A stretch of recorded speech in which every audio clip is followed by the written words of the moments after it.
خوتي وحبابي المغاربة داخل الوطن وخارج الوطن، السلام عليكم ونتمنىكم دائما تكونوا بخير، وتكون الحمد لله أموركم كلها مريقلة وفرحانين.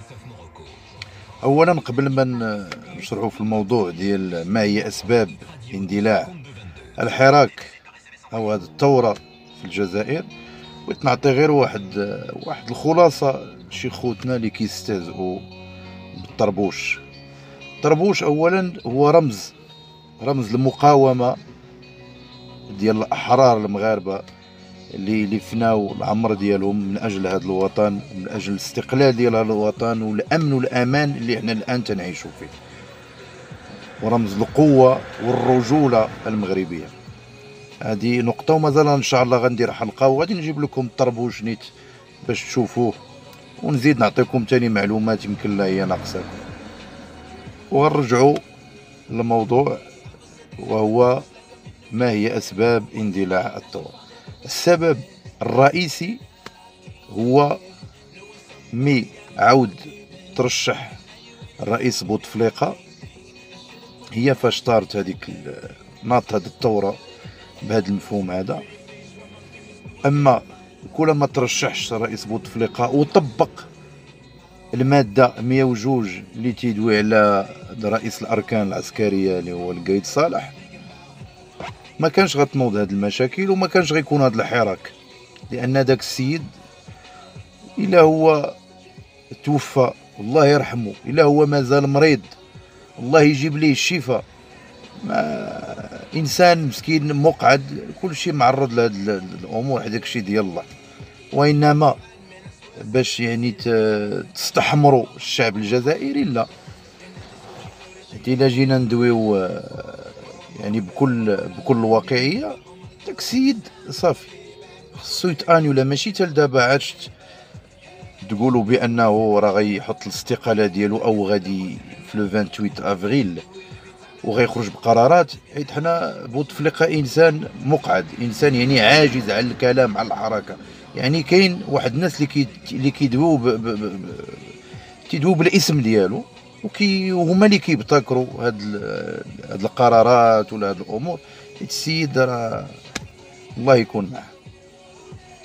اما بالنسبه انكم تشوفوا رئيس جديد ويجي من النظام العسكري، انا كنعطي غير الراي ديالي بحسب ما، حيت كيف ما كنعاود نكررها بان ديك البلاد كيسيرها نظام عسكري، وهذا النظام العسكري ماشي يلاه تطبق، راه تطبق من ايامات شدوا الاستقلال في 62، والرئيس بوتفليقه مي كان بالصحه ديالو هو بومدين ميساسو بن بله في 65 تما طبق يعني الحكم العسكري، وبقى غادي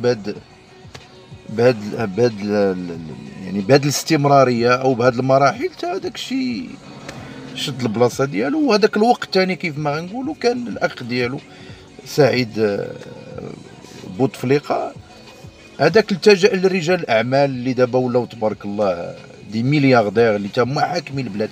حيت جوج ديال العناصر اللي كتحكم الجزائر، واللي هي اللي يعني كتطبق هذوك القرارات، وهي اللي هما رجال الاعمال والنظام العسكري.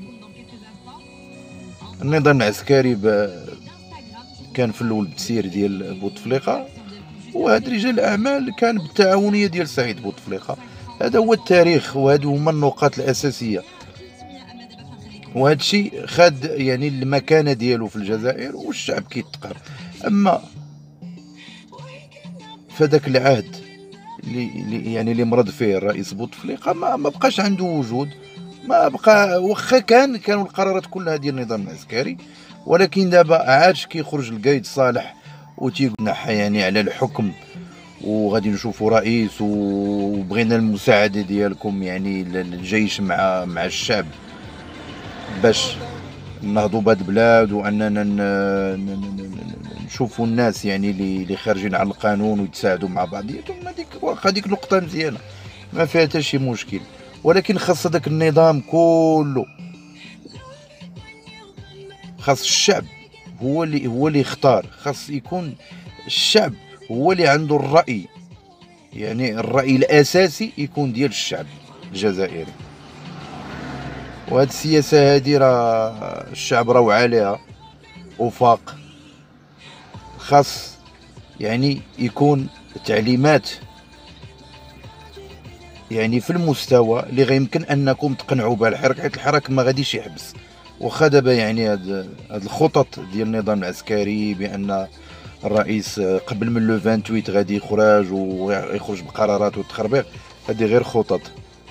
الشعب ما مقتنعش، الشعب الله يوفقه راه مستمر في الحراك. وانا بغيت نقول واحد يعني دخلت في النطاق، انا ما كنشجعش على الفتنه الشرفه اللي كتكلموا، وانما كنعطي نقاط ديالي، والشعب راه تبارك الله واعي.